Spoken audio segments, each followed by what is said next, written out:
말씀입니다. 우리 찾으셨으면 함께 합독하도록 하겠습니다. 시작.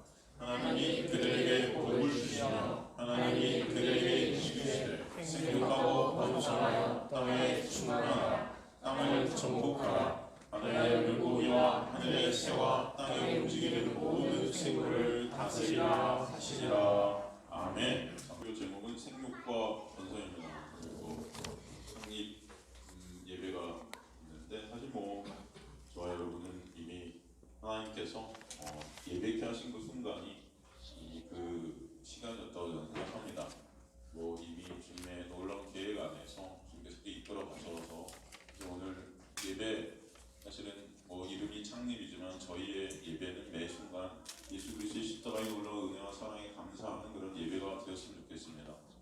이따 우리 드릴 때도 십자가만을 바라보시는 그런 저와 여러분 되시길 주님으로 간절히 축원합니다. 오늘 이 말씀은 사실은 어떻게 보면 사람들이 되게 좋아할 수 있는 그런 말씀이고 또 교회적으로 볼 때 이렇게 돼야 되지 않을까 하는 그런 기대감을 갖고 있는 그런 말씀이기도 하죠. 하나님이 그들에게 복을 주셨어요. 그래서 또 명령을 하시는데 생육하고 번성하라는 것입니다.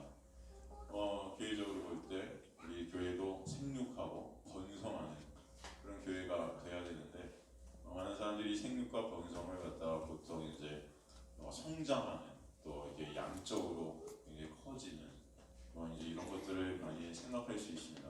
늘어나는 거죠. 사람들이 많아지는. 과연 이런 것들을 의미하는 것인가?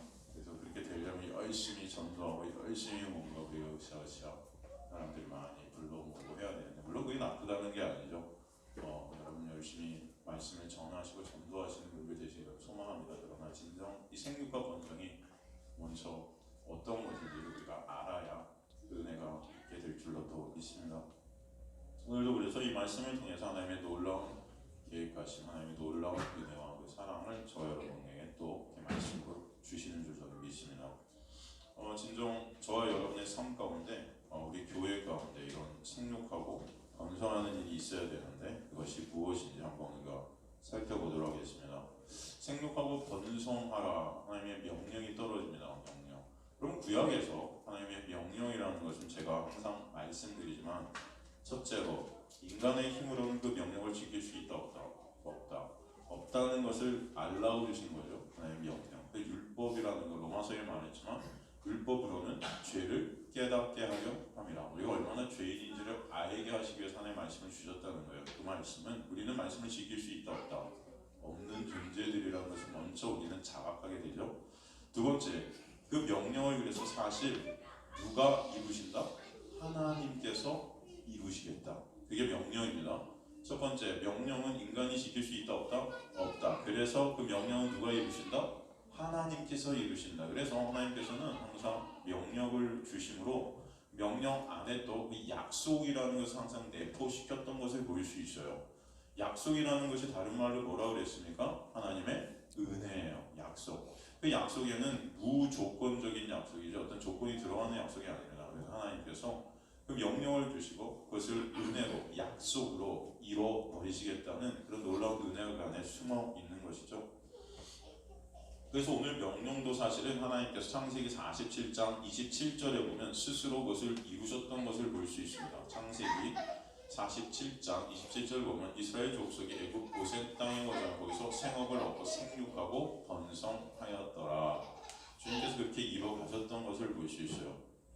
근데 가만히 보면 그 약속이라는 그 명령이라는 안에 보면은 이 자손이라는 씨라는 후손이라는 어떤 구별됨이 항상 들어가 있는 것을 우리는 이 명령을 통해서 번성과 생육이라는 이 단어를 통해서 우리가 보게 되는데 예를 들어서 창세기 26장 4절 같은 데 보면 창세기 26장 4절에 보면 이삭에게 약속이 주어지는데 여기도 번성이라는 단어가 나옵니다. 내 자손을 하늘의 별과 같이 번성하게 하며 이 모든 땅을 내 자손에게 주리니 내 자손으로 말미암아 전하 만민이 복을 얻으리라.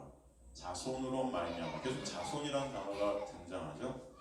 이 번성의 대상이 누구라는 것입니까? 자손에 있다는 거예요. 여기도 어떤 영역이 있는 것을 알 수 있어요. 자손이라는 영역 안에서 만민이 복을 받게 되는 그런 은혜가 있게 하시겠다. 이 약속이 또 누구에게 떨어져 떨어지냐 하면 아브라함에게도 떨어지죠. 창세기 22장 16절에 18절 보면 이르시되 여호와께서 이르시기를 내가 나를 가리켜 맹세하노니 내가 이같이 행하여 내 아들 내 독자도 아끼지 아니하였은즉 내가 네게 큰 복을 주고 내 씨가 크게 번성하여 하늘의 별과 바닷가의 모래와 같이 하리니 내 씨가 여기서 씨 계속 씨라는 단어가 나오는데 이 씨가 사실 후손, 자손 똑같은 단어라는 것을 여러분 아실 거예요. 그 대적의 성문을 차지하리라. 그죠? 그 씨로 번성케 하시겠다 또 나옵니다. 이 약속은 그런데 더 거슬러 올라가서 누구에게 떨어진 약속이냐면 노아에게도 떨어진 노아의 언약 가운데 있는 약속이죠. 창세기 8장 17절 보면요. 17절 보면 16절부터 20절까지 나온 중에 17절 보면 창세기 8장 17절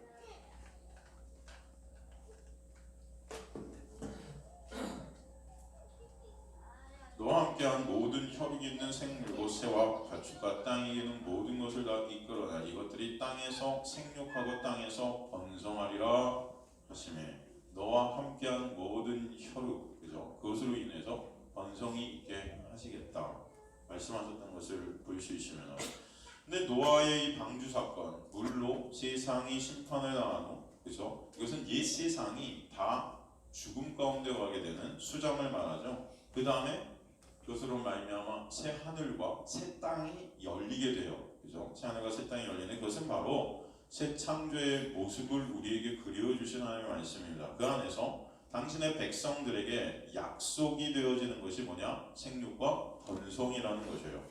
사실 그 생육과 번성은 그런데 이 노아의 방주 가운데 어디서 출발하냐면 창세기 6장 8절에 보면은 창세기 6장 8절 같은 데 보면 그러나 노아는 여호와께 은혜를 입었더라로 출발을 하는 것입니다. 그러니까 하나님의 놀라운 은혜가 이들에게 생육과 번성이라는 것을 이렇게 주셨다는 것을 우리에게 또 보여주시죠. 그러니까 그 생육과 번성, 그 노아 안에 있는 하나님의 백성에게 주신 그 언약, 그것은 곧 은혜라는 것을 우리에게 설명해 주시는 것입니다. 지금까지 하나님은 생육과 번성을 명령하시고 또 그것을 언약, 즉 약속하셔서 그 뜻은 은혜로 그것을 스스로가 이루어 가시는데 그 대상이 누구냐 하면은 자손, 후손, 씨, 히브리어로 세라 이렇게 말합니다. 그런 자손, 후손, 씨라는 단어로 우리에게 보여지게 하세요. 그런데 그 자손, 후손, 씨라는 단어는 누구를 말씀하시는지 여러분은 아시죠? 성경에서 그것이 누구를 설명하시는지를 갈라디아서 3장 16절에 정확히 사도 바울은 우리에게 말하고 있습니다. 그죠? 갈라디아서 3장 16절 보면 그 후손, 자손, 씨라는 게 누구라고 설명되어 있냐? 이 약속들은 그쵸? 약속들, 노아에게 떨어진, 이삭에게 떨어진, 아브라함에게 떨어진 이런 약속들이 있단 말이에요. 그 은혜들, 그것은 아브라함과 그 자손에게 말씀하시는 건데 자손들에게 말씀하신 것인데 여럿을 가리켜 그 자손들이라 하지 않았다는 것입니다. 복수가 아니에요. 오직 한 사람을 가리켜 내 자손이라 하셨으니 곧 누구다? 그렇죠. 이게 중요한 것입니다. 자손에게 복이 떨어지겠다, 번성케 하겠다, 생육케 하겠다 하는데 그 생육과 번성이라는 단어는 사실 누구다? 예수 그리스도가 대상이었다는 것을 우리에게 설명해 주시는 거예요, 여러분. 그죠? 그러니까 여러분이 생육과 번성이라는 단어는 오직 누구 안에서만 발생이 된다. 예수 안에서만 발생이 되는 단어가 생육과 번성이다.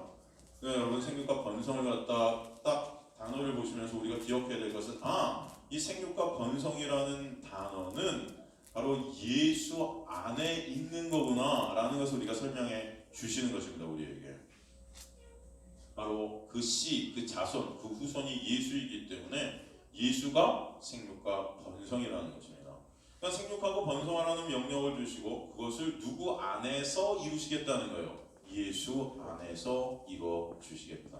그래서 그 예수를 통해서 그 복을 받게 하시겠다는 그 놀라운 십자가의 놀라운 은혜를 우리에게 설명해 주시는 것입니다. 생육하고 번성하라는 명령을 ter에 우리는 예수 안에 있는 것이 생육이고 번성임을 알게 되는데 예수 안에 있는 것이 생육과 번성이라면 과연 이 일이 어떻게 해서 일어나게 된 것인가를 또 우리에게 설명해 주시죠. 그것을 설명하는 것이 이미 창세기부터 계속 우리에게 흐르고 있습니다. 그것을 설명하는 사건이 어떻게 이 생육과 번성이라는 하나님의 명령을 하나님께서 스스로 이루시는지를 창세기부터 계속해서 우리에게 설명해 가시는 게 말씀이에요, 여러분. 그 은혜와 사랑을 알게 하시는 거죠. 어떻게 생육과 번성을 여러분의 삶 가운데 이루실까? 창세기 8장 20절에 보면은 노아에게 주신 그 약속 가운데 이것을 어떻게 이루시는지를 보여주십니다. 창세기 8장 20절 보면요, 노아가 여호와께 제단을 쌓고 모든 정결한 짐승 모든 정결한 새 중에서 제물을 취하여 번제로 제단에 드렸더니, 노아의 방주 안에 지금 정결한 짐승, 부정한 짐승이 다 타고 있었다는 것이죠. 왜 그렇습니까? 그중 정결한 짐승이 죽어 부정한 짐승들이 생육이 되고 번성이 되는 그런 놀라운 복의 그림을 우리에게 설명해 주시기 위함입니다. 이해가 되시죠?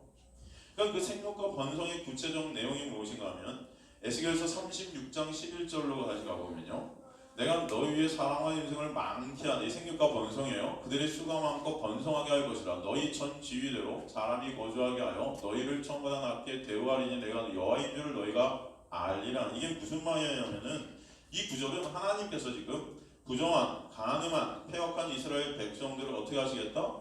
회복시키시겠다는 것입니다. 회복시키시겠다.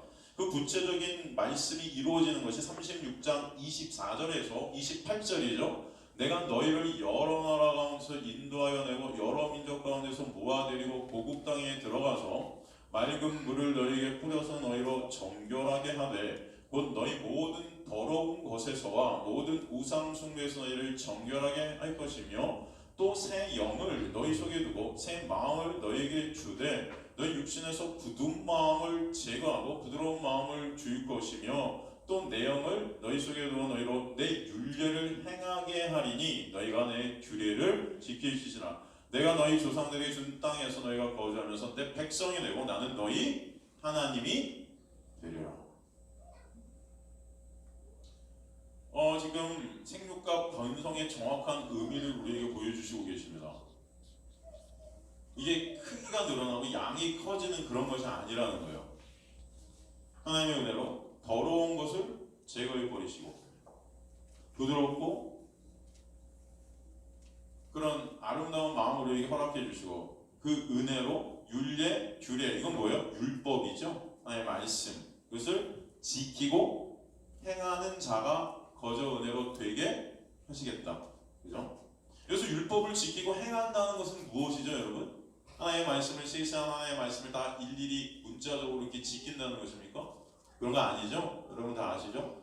하나님의 말씀을 지킨다는 것, 율법을 지킨다는 것은 율법을 통해 우리는 율법을 지킬 수 없는 자, 하나님의 명령을 지킬 수 없는 자임을 깨달아 예수 그리스도의 십자가의 놀라운 은혜, 그 십자가의 보혈의 공로가 아니면 안 되는 나를 정확히 인지하게 되어서 예수 그리스도의 십자가의 보혈의 공로 앞으로 엎드려지게 되는 그것이 율법을 지키는 거예요.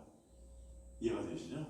왜? 그 율법을, 모든 율법을 예수 그리스도 십자가에서 내가 다 이루었다 하셨기 때문입니다. 그 이루심 안에서 여러분은 거저 은혜로 값없이 율법을 다 어떻게 된 자? 지킨 자가 되게 하시는 거죠. 그래서 예수 안에 있는 것이 여러분 율법을 지킨 것이 되는 것이죠. 그죠? 이렇게 예수 그리스도의 놀라운 보혈의 공로만을 의존케 된 자로 누가? 주님께서 만들어 버리시겠다는 것이 이게 생육과 번성의 내용이라는 것입니다. 그래서 생육과 번성의 진짜 내용은 나를 죽이시고, 그죠? 내가 주인된 그런 나를 삭제시키시고 내 육적 자아를 죽여가지고 온전히 예수 그리스도만을 의존케 된 자로 그렇게 인도해 가시겠다. 그 생육과 번성은 그래서 정결한 짐승의 죽음을 전제로 하게 되는 것이죠. 정결한 짐승이 의미하는 것은 누굴까요? 예수 그리스도인 거예요. 곧 예수 그리스도의 십자가로 있게 되어지는 것이 바로 생육과 번성이다. 그래서 우리가 설명해 주시는 것입니다. 그래서 그 자손, 후손, 시인 예수 안에서 그 십자가의 은혜를 흘려보내줌으로 말미암아 생육과 번성이 있게 하시겠다. 그러므로 진정한 생육과 번성은 어디서 성취가 돼요? 십자가에서 성취가 되는 것입니다. 그래서 여러분은 말씀을 통해서 누구를 보게 되는 거죠? 예수 그리스도를 보게 되시는 거예요. 정리해보면 하나님께서 명령하시고 그리고 그 약속 가운데 이루시는 생육과 번성이라는 것은 인간의 힘과 인간의 노력이 아니라 예수 그리스도라는 씨, 자손, 그런 후손, 예수라는 씨, 예수라는 그 자손, 예수라는 후손 안에서 거저 은혜로 값없이 예수께서 이루신 그 역사로 말미암아 우리에게 생육과 번성이 은혜로 선물로 주어지게 되는 것이다. 그것을 우리에게 설명해 주시는 거예요. 그 생육과 번성의 전제 조건이 그래서 뭐예요? 육적 자의 죽음이 전제되는 것입니다. 그 죽음을 예수 그리스도께서 미리 십자가에서 다 이루어 버리신 거예요. 그리고 여러분을 통해서 이 삶 가운데 이것을 채휼케 하시는 줄 저는 믿습니다. 그죠?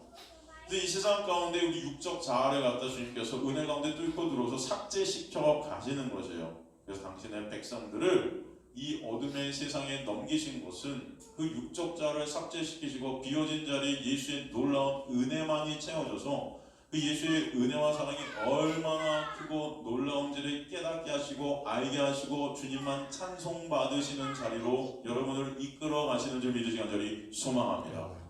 우리 안에서 생육과 번성이 일어나는데 이것이 진정 예수 그리스도의 십자가의 놀라운 은혜구나, 그 사랑이구나, 그 은혜와 사랑만이 남는 자리로 여러분의 삶을 이렇게 움직여 가시겠다는 거예요. 그래서 이 어두운 세상 가운데 진정 빛이 뭔지, 이 어두운 세상 가운데 진정 생명이 뭔지, 진정 은혜가 뭔지를 알게 하시는 것이죠.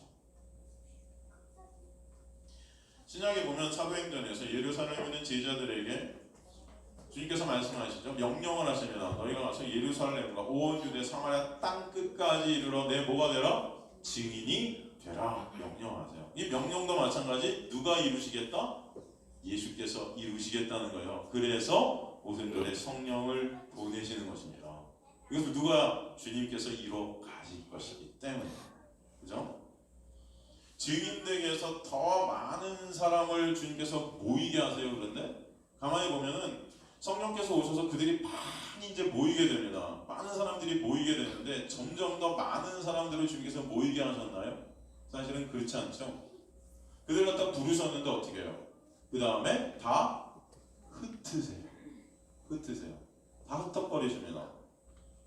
그럼 한번 생각해보세요. 베드로가 설교할 때 3,000명이 모이고 5,000명이 모이고 여러분 그들이 모였을 때 얼마나 뿌듯했겠습니까? 그죠? 그런 사람들이 여기 꽉 차면 여러분 기분이 더 좋겠죠? 그러시지 않겠어요? 사람들이 많으면 많을수록 기분이 좋지 않겠어요? 왜? 그 사람들의 숫자가 나의 힘이라고 생각하기 때문에 우리는. 그죠? 내 힘이 될 거라고 생각하기 때문에 사람들이 많은 인간들은 뿌듯해합니다. 되게 좋아요. 3,000명, 5,000명 얼마나 좋아요? 그들이 막 모여갖고 찬송하고 찬양하고 굉장히 좋은 그런 뿌듯함이 있었을 거예요. 그런데 그것들을 하나님께서 다 어떻게 해요? 흩으실 때 여러분 좋겠습니까? 싫겠습니까? 여러분 우리 육이란 것이 원하는 것이 그런 많은 모임 가운데 있는 나예요? 아니면 진짜 다 흩어져갖고 아무도 의지할 수 없는 그런 나의 모습이에요? 어떤 게 여러분 좋으세요? 우리 육이 원하는 게 뭘까요? 다 흩어져서 아무도 내가 누구 도움을 청할 사람도 없어요. 의지할 것들이 아무것도 없어요. 그럼 그런 게 싫겠죠? 여러분들 좋으시죠? 참 대단하신 분들이세요. 싫죠, 싫겠죠. 그런데 주님께서는 그런 우리 육이 원하는 것들을 어떻게 해요? 해체시켜 버리십니다. 삭제시켜 버리십니다. 그래서 그들을 다 흩어버리세요. 그런데 중요한 것은 그들을 흩으실 때 어떤 사건이 있었죠? 그냥 흩으시지 않았어요. 어떤 사건이 있었죠, 여러분? 혹시 아세요? 네? 그쵸? 스데반 집사님의 죽음이 있었어요. 그 죽음을 발단으로 해서 환란이 그들에게 있게 되고 예루살렘에는 모든 사람이 다 흩어지는 거예요. 그렇죠? 근데 재미있는 것은 그 죽음으로 인한 흩어짐 그 가운데 하나님께서 말씀을 딱 하나 써주셨는데 그들이 가는 곳마다 누구만을 전하더라? 예수 그리스도만을 전하더라. 예수 그리스도만을 그들이 전했다는 것은 그들이 누구만을 바라보고 의지했더라? 예수 그리스도만을 의존하고 바라보게 되었다. 그러니까 그들이 전하는 건 예수밖에 없는 거예요. 그들이 돈을 의지하고 이 세상 것들을 의지했다면 그들은 예수 못 전합니다. 그 스데반 집사님의 죽음을 계기로 해서 복음이 확장되는 그 고난으로 인해 예수 그리스도만을 의존케 되고 붙잡게 되는 진정한 생육과 번성이 일어나게 된 것입니다. 그래서 죽음으로 인해 육의 해체, 그런 흩어짐, 그 고난으로 인한 생육과 번성이 예수 그리스도만을 증인으로 전하게 되는 삶이 되게 하셨다는 거예요. 그렇게 예수 그리스도의 십자가로 인해 성도의 삶 가운데 자기 부인에게 십자가의 고난과 죽음 그리고 예수에서 흘러나오는 그 새 생명의 부활이라는 과정을 겪게 하시므로 그 과정 가운데 생육과 번성이라는 구원의 성취를 이루게 하시고 그런 증인되게 하셔서 주님께서 택하신 다른 이들의 생육과 번성을 또 이뤄내신다는 것입니다. 하나님 미리 떨어져 죽어 열매를 맺는 그 십자가의 놀라운 은혜와 사랑이 또 주의 백성들의 삶 가운데 있게 하시는 거예요. 그러므로 사도 바울이 그리스도의 남은 고난을 몸된 교회를 내 육체에 채운다 이렇게 증언한 것입니다. 그것이 바로 예수 그리스도의 생명과 번성이 우리 안에 흘러왔고 이제 그 생명과 번성이 또 우리를 통해 흘러가게 하시겠다는 놀라운 은혜죠. 그게 바로 하나님 나라의 구원의 원리임을 하시길 간절히 소망합니다. 하나님 나라의 구원의 원리는 쉬운 말로 내가 신된 자리에서 내려오게 되어 내가 죽어서 내가 부인되어져서 다른 이에게 먹혀지는 것입니다. 먹혀지는 거예요. 이게 창세기부터 보여주신 하나님 나라의 원리죠. 아담을 잠재우시고 여기서 잠이라는 건 뭐라고 그랬죠? 죽음을 의미한다고 그랬어요. 그죠? 잠재우시고 그 잠재운 사이에 누구를 거기서 빼내시는 거예요? 여자, 즉 교회. 예수님의 죽음을 의미합니다. 예수의 십자가를 통해서 여자, 즉 교회를 거기서 빼내시는 것이죠. 하나님 나라의 생육과 번성의 방법은 세상 방법과는 완전히 다릅니다. 세상인 가인의 방법은 어떻습니까? 내가 죽어 타인에게 흡수되는 방식이 아닌 상대를 죽여서 내가 먹는 방식이죠. 그래서 우리 보통 영화 같은 데 보면 그런 말 쓰잖아요. 접수하겠다. 그렇죠? 세상은 접수하는 곳입니다. 내가 상대방을 먹어야 돼요. 그러나 하나님 나라의 방식은 뭐예요? 내가 먹힙니다. 내가 먹혀요. 예수 그리스도가 십자가에서 우리에게 먹히신 거죠. 그죠? 먹히는 거예요. 그래서 동물의 먹이통으로 오시는 것입니다. 여러분의 삶 가운데 여러분도 그래서 먹히게 되는 거예요. 이 세상 가운데 먹힙니다. 점점 예수만을 바라보기 때문에 바보가 되는 거예요.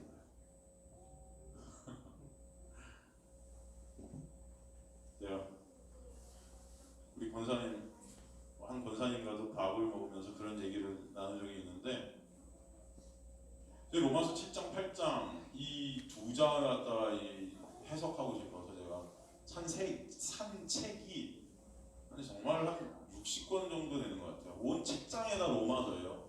저희 집에 오면은요. 로마서 주석만 그렇게 되고 뭐 강에서 다 로마서 필요하신 분 저한테 말씀하세요. 다 드릴 수 있습니다. 하여튼 돈을 제가 거기에 엄청 썼어요. 로마서 7장 8장만 해석하여요. 그걸 10년 동안 바라보는 거죠.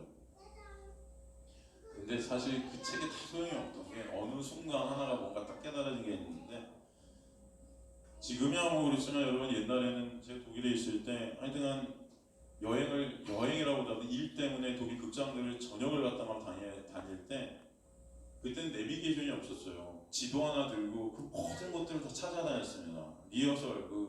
리허설 시간에 맞춰가요. 하여튼간 무진정 애를 썼는데 너무 힘들었던 게 막 기억이 나요. 여러분 지도 보시고 이렇게 길을 가시면 저는 길치거든요. 또 잘 몰라요 길을. 그런데 지도 하나 놓고 가려면 죽습니다 진짜. 그러면 한 번에 딱 간 적이 있을까요? 제가 없을까요? 없어요. 하여튼간 헤매고 지도 보고 또 가다가 또 헤매고 가요. 또 내려서 묻기도 하고 겨우 찾아갑니다. 찾아가요. 근데 어느 순간 뭐가 나왔죠? 내비게이션이 나오더니 우리 김 기사께서 옆에서 설명을 해주시는 거예요. 일루가, 절루가, 앞으로가, 뒤로가. 얼마나 좋아요. 그렇게 따라가면은 틀린 길도 다시 교정해요. 그죠? 그리고 요즘은 막힌 것도 막 찾아내대요. 그래갖고 이렇게 가면 더 빠르다고 막 해서 이렇게 막 가는데 제 뜻대로 갔다가 낭패를 당하는 경우가 많습니다. 그래서 그냥 그렇게 맡겨줘야 돼요. 맡겨줘야 돼요. 그러다 보니까 너무 좋은 거죠. 전 거기서 율법과 은혜가 뭔지를 조금 채울게 된 거죠. 율법, 내 힘과 노력으로 크게 찾아서 내가 막 가려고 해도 돼요, 안 돼요? 안 되더라. 근데 옆에서 은혜로 막 가르쳐 주는 거예요. 일루가 저리가 이렇게. 근데 그렇게 되다 보니까 어떻게 됐을까요, 제가? 예? 바보가 되는 것입니다. 머리를 점점 안 써서 바보가 돼요. 잘 찾던 길도 그거 없이는 이제 가요, 못 가요? 못 가요. 그런 예수의 놀라운 은혜가 여러분을 이끌게 되면 예수에게 모든 것들을 점점 맡겨드릴 수밖에 없는 나를 보게 됩니다. 그리고 그분이 아니면 안 되는 거예요. 그럴 때 그분 예수 안으로 우리가 함몰되어지겠죠. 점점 그분만을 의존하고 그분께 모든 걸 맡겨드리는 어떤 삶, 바보 같은 삶을 살게 되는 것입니다. 그분에게 모든 걸 맡겨드릴 수밖에 없습니다. 점점 바보들이 되는 거예요. 그러면 자연적으로 세상에선 어떻게 해요? 먹히는 거죠. 세상 사람들은 여러분을 비웃을 수도 있어요. 바보같이 생각할 수도 있으면. 그래서 사도 바울이 뭐라고 그래요? 내가 끄트머리에 있게 됐다 그래요. 끄트머리. 이것은 헬라어로 보면은 전쟁 포로가 되었다는 뜻이에요. 로마가 전쟁에 승리해서 딱 들어올 때 맨 앞에 왕이 오고 그 다음에 군대가 있고 그 다음에 전쟁 포로들이 끌려서 쫙 따라옵니다. 그 전쟁 포로 사람들은 막 손가락질하지. 저거 봐라 막 구경거리예요. 구경거리. 근데 수치스럽고 부끄럽습니다. 그런 전쟁 포로가 됐다는 거예요. 지금 사도 바울이 그런 말을 했습니다. 내가 예수 그리스도의 포로다 그래요. 포로다. 예수 그리스도와 전쟁이 있었다는 거예요. 그런데 이겼다 졌다. 졌다는 것이에요. 누구에게? 예수에게. 져서 포로가 되어서 예수한테 이제 끌려가는 거예요, 여러분. 오히려 예수한테 이제 끌려가는 그 전쟁 포로, 사람들이 볼 때는 비웃음거리고 수치거리고 바보 같은 거죠. 그죠? 근데 여러분 그 전쟁 포로들을 갖다 끌려갈 때 제가 말씀드렸잖아요. 그 포로를 통해서 뭐 하려는 거예요? 그 앞에서는 왕이 영광 받겠다는 것입니다. 그죠? 봐라, 얘네가 포로를 잡았어. 나 대단하지? 저와 여러분이 전쟁 포로, 예수의 포로가 된 것은 그렇게 예수의 영광만을 위해 끌려가는 자가 되게 하시겠다는 거예요. 여러분 이해가 되시죠? 그래서 점점 바보 되는 것입니다. 우리에게 중요한 것은 이제 예수가 중요한 거예요. 예수가 같이 되고 예수의 포로가 되어서 예수의 영광만을 위해 살아가는 자들로 이렇게 바보같이 만들어 버리시겠다. 그럼 그것이 진정 그러나 안식이고 화평이고 평강이고 행복이심을 하시기 간절히 소망합니다. 그런 상태로 주님께서 인도에 가시는 것, 그것이 바로 생육과 번성이에요.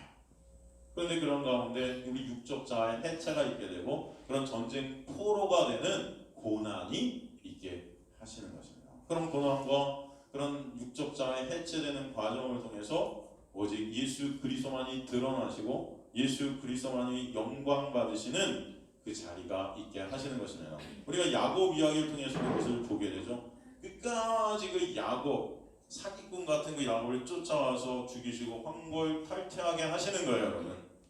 그렇게 환도뼈를 치셔서 그 육적 죽음을 통해 이제는 십자가 지팡이만 의존케 되는 그 놀라운 은혜가 있게 하시는 것입니다. 이스라엘도 마찬가지 광야에서 그러므로 그 육적 자의 1세대를 다 죽이시고 그 가운데 나오게 된 2세대의 생육과 번성을 통해 약속의 땅에 입성케 하시죠. 저와 여러분을 이 세상 가운데 어둠의 애국 같은 세상 가운데 넘기셔서 광야 교회 이곳에 불러내셔서 여기서 육적 자아의 해체를 통해서 새롭게 된 영으로 하늘로 다시 불러가신 하나님의 놀라운 계획 아래 여러분이 있음을 하실 간절히 소망합니다. 그래서 여러분이 이곳에서 있게 하시는 거예요. 우리의 육이 죽고 비어진 자리 하나님께서 당신의 생명으로 채워 가시는 것입니다. 이 예비과외가 있는데 예비과외의 자매 중에 우리 나영자매라고 있어요. 나영자매가 있는데 이 자매가 나이가 이제 29인가 8인가 그럴 거예요. 근데 얼마 전에 결혼을 했죠. 한 1년 됐나? 결혼을 했는데 결혼하고 1개월 돼서 암이 발견이 됐어요. 유방암. 근데 유방암이 초기가 아니고 굉장히 많이 진행됐어요. 진행되고 굉장히 큰 대수술을 몇 번 했습니다. 그래서 한쪽 이 유방을 다 절제하고 이 겨드랑이까지 파고 들어가고 전부 다 도려냈습니다. 그리고 항암 치료를 16차례를 받고 방사선을 40번인가를 받았어요. 어마어마한 시련의 시간들을 거쳤습니다. 그 고통은 이렇게 상상할 수가 없었던 것 같아요. 근데 그저께인가 저번 주인가 하여튼간 모든 치료가 다 끝났어요. 일단 끝나서 이제 만나서 얘기를 합니다. 자매가 그런 말을 해요. 암에 걸리고 그런 치료를 받는 가운데 그렇게 원망과 불평이 나오더래요. 하나님 정말 살아계신 거 맞나? 이 자매가 정말 신실해 보이거든요. 여러분 아마 만나시면 딱 느낄 거예요. 저보다 더 목사 같은 느낌. 하긴 여러분이 보는 저는 하긴 신실하진 않으니까 제가 하긴 여러분들이 더 신실하시니까 저보다 그분은 근데 더 신실한 게 자매는 아주 신실해 보여요. 정말 착해 보여요. 여기 좀 태어나기 좀 착하게 태어난 애 있죠, 여러분? 그냥 어디 가도 착한 애. 너무 착해 보이고 너무 신실하고 너무 교회 생활 열심히 하고 정말 예배 열심히 드리고 정말 봉사 열심히 하고 충성 열심히 다 하는 그런 스타일. 그게 여태까지 살았던 거죠. 근데 암에 딱 걸려서 그런 치료를 받는 가운데 그런 불평과 불만이 터져나와요. 그러면서 하나님 살아계신가? 그러면서 자기한테 드는 생각이 나는 정말 믿음이란 게 없구나. 나는 믿음 없는 자네요, 주님. 그게 고백이 되어지더래요. 나는 믿음이 없네요.